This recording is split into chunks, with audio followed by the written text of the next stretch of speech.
Alors comme d'hab, je viens juste faire une petite vidéo rapide comme ça. Faut dire, j'ai pas recherché autant que j'ai l'habitude de faire des, je dirais en mi-journée. Ouais. Mais il y a quelque chose, il y a des trucs qui m'ont frappé. Alors, pour en revenir au sujet qui nous concerne, le Canada.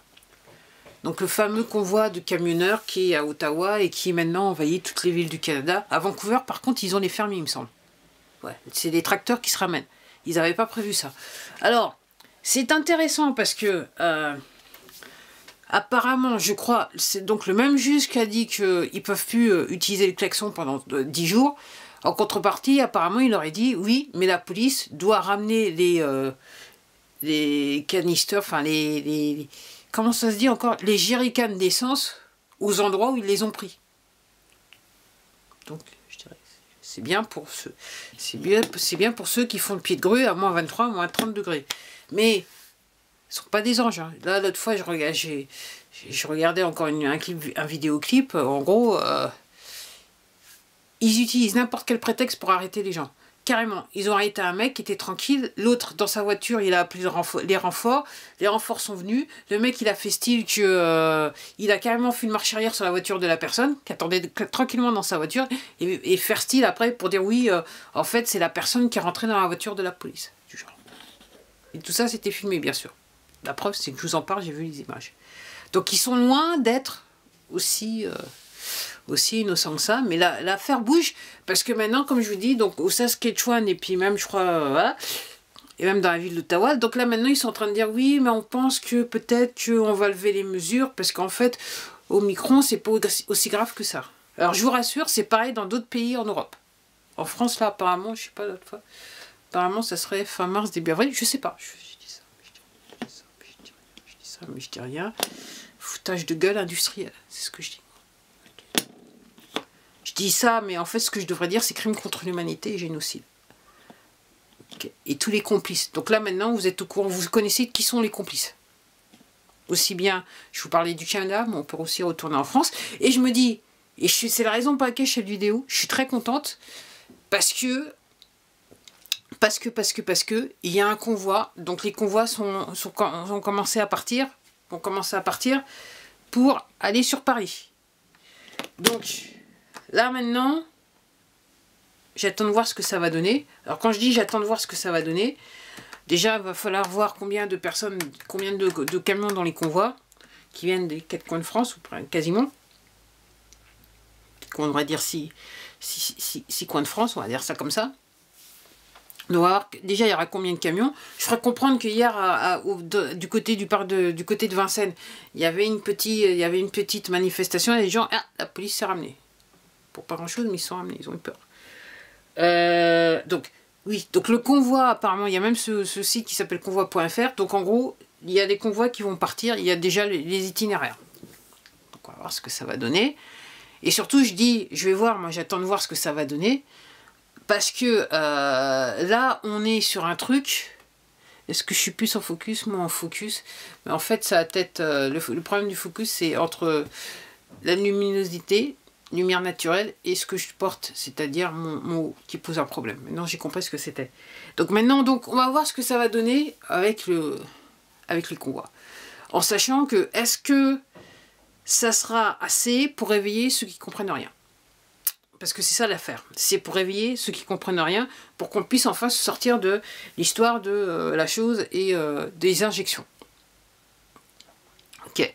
Parce qu'en gros aussi, il y a pas mal de gens, ce que je rappelle au Canada, suite au convoi, là maintenant il y a plus de 54%, et apparemment le sondage il vient d'une organisation qui serait en apparence, qui a toujours été défavorable à tout, je dirais, à toute vérité, pour ceux qui comprennent.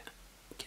Déjà, après ça, les 54% des Canadiens, ils disent « Ah, maintenant c'est bon, il faut tout enlever parce que ça sert à rien. Okay. » Donc on verra si ça va donner, ça va faire pareil en France, qu'il y a des gens qui ne comprennent pas, qui vont enfin commencer à comprendre, qui vont se réveiller et dire « Ah non, c'est vrai, et est-ce que ça va mobiliser du monde ?» Ça reste à voir, ça reste à voir, ça reste à voir. Je ne sais que penser, je ne sais pas, je ne sais plus, mais je ne suis pas perdu. Vous le savez, moi, je ne suis pas perdu. Donc on va voir ce que ça va donner. Et puis aussi, je voudrais revenir au Canada. Donc pour ceux qui suivent pas depuis le début. Il y a un pasteur au Canada qui est d'origine polonaise, qui est canadien, qui vit à Calgary, qui n'arrête pas de se faire arrêter par la police canadienne. Et là, hier apparemment ou avant-hier, ils ont été chopés directement à son domicile. Ok. Tout ça, c'est pour le... En plus, le monsieur, donc, il a grandi en Pologne. Il est d'un âge où il a connu l'histoire de Solidarność et compagnie. Donc, en gros, il était parti sur la frontière canadienne du côté de Kous, apporter son comment ça s'appelle, son support. Ouais. Au camionneur canadien qui était à côté de la frontière. Il a parlé, il a très bien parlé. Il a expliqué son enfance en Pologne, excusez-moi. Et donc là, après ça, après son discours, ok, il est revenu, ils sont venus le chercher chez lui. Sur quelle charge, on ne sait pas. Juste parce qu'il a ouvert la bouche, moi c'est ce que je vous dis. Donc, alors, vous ayant dit ça, donc vous pouvez retourner, vous pouvez aller sur cette plateforme, vous allez trouver des vidéos. Son nom c'est P-A-W-L-O-V.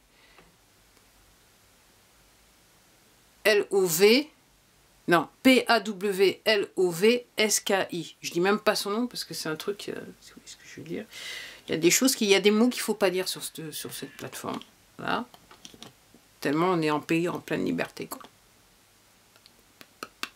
Puis il y a des athlètes aux Jeux Olympiques qui se posent des questions là maintenant. Fallait vous poser des questions avant. Surtout qu'il y en a, carrément, on les a foutus en quarantaine.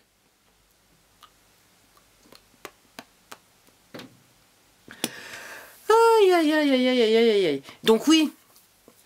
Donc, alors, vous ayant dit ça, ok, pour ceux qui débarquent, ok, dans notre pays, on est censuré quand même. Donc moi, j'ai du mal à faire survivre cette chaîne, ok, ils font tout pour qu'elle n'existe pas. Oh, puis ils sont un petit peu mal barrés, parce qu'en fait, cette chaîne existe depuis 2006, quasiment à la création de ce site, ok. Donc il y a plein de gens, on leur a sucré leur chaîne, et tout ça. Il y a plein de gens, il y a du shadowban sur leur chaîne, ok. C'est pareil sur tous les réseaux sociaux parce qu'ils appartiennent tous au poteau. Bien que celle-là, et ce que je vous disais depuis quelques mois, ils commencent à essayer de prendre contrôle, mais à mon avis, c'est pas dans toutes les régions. Tout ce qui se passe sur mon compte, c'est pas dans toutes les régions. Donc oui, donc là maintenant, il faut voir ce que ça va donner, ce qu'on voit, ok.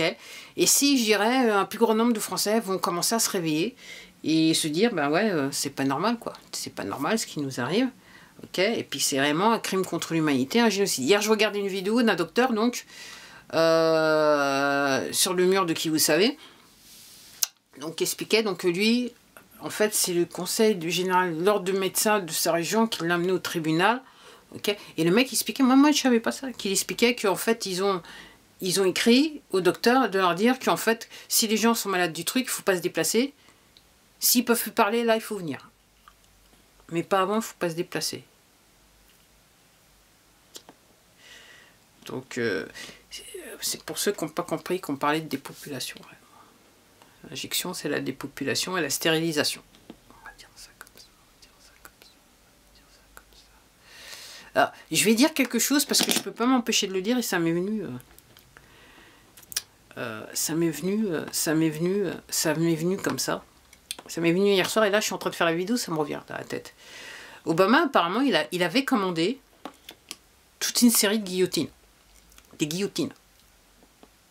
Qui, ce que je crois comprendre, ont été placées dans diverses allocations aux États-Unis. Et je me souviens avoir vu il y a quelques mois de ça un témoignage. Donc c'était pas un témoignage direct, c'était un témoignage indirect d'une personne qui disait que donc c'était un enfant qui était dans la rue avec son père et en fait il a assisté à son père qui est passé, ils l'ont sorti de la rue, ils l'ont pris de la... Ah, ils ont pris tous les deux de la rue et hop, ils ont guillotiné le père. Et le môme il est horrifié, il s'en échappait, les personnes qui ont fait ça ont dit de toute façon c'est rien, personne ne croira. Mais alors là on est dans les gros sommes, alors ouais, on est dans le dégueulasse, donc si vous avez des enfants, alors, arrêtez la vidéo et puis reprenez plus tard, et donc,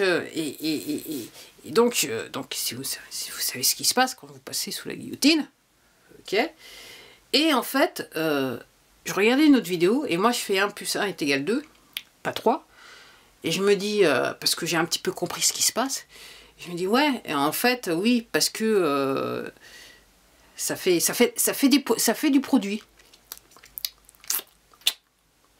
Ok.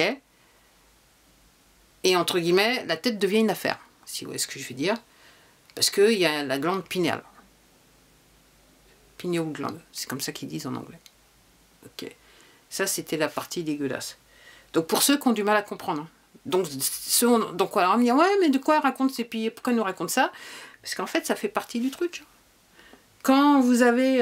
et voilà, moi je dis, je fais référence à ce qui se passe aux États-Unis parce que c'est les témoignages que j'entends des États-Unis, mais je ne doute pas, vu que les poteaux ils sont partout, c'est peut-être ce qui se passe en France. Donc le fait que les pompes funèbres soient, je dirais, surchargées, c'est pas un problème pour certaines personnes. Pour ceux qui ont du mal à comprendre. Et ça fait partie du truc, hein, ça fait partie du plan. Ok? Parce que, entre guillemets, c'est du produit. Il y a un excès de production, si vous voyez ce que je veux dire. Et puis, derrière, il y a de l'argent à se faire. Et c'est pas de l'argent qui sera fait par les pompes funèbres, réellement. Si vous voyez ce que je veux dire. C'est ceux qui sont derrière. Enfin, pour ceux qui ont du mal à comprendre. Donc, quand je vous dis que c'est pas juste un problème d'injection, un problème de choses, ok, que c'est plus profond que ça. Et pourquoi je vous dis ça? Parce que je regardais encore une personne donc qui parlait, parce qu'apparemment depuis mardi soir, donc apparemment il y a des gens il y a une partie du convoi qui est déjà arrivée sur Paris. Et il y a une personne qui parlait, disait oui, vraiment nous on veut plus, donc ça va se faire parce que nous on veut plus ces restrictions et patati, il faut que ça s'en aille, ça n'a plus lieu d'être. Ok. Et la personne, j'étais pas très sûre si elle avait compris qu'il y a autre chose derrière. C'est pas juste des restrictions. Hein. En fait, la vraie question à se poser, c'est pourquoi les restrictions? Et pourquoi les restrictions? Pourquoi obliger autant de personnes à faire? Et pourquoi insister autant? Ok. Encore une fois, c'est juste un rhume, hein, normalement. La chose, c'est juste un rhume. Et le micro, c'est un petit rhume.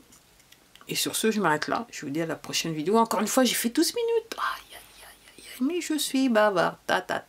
Allez, à la prochaine.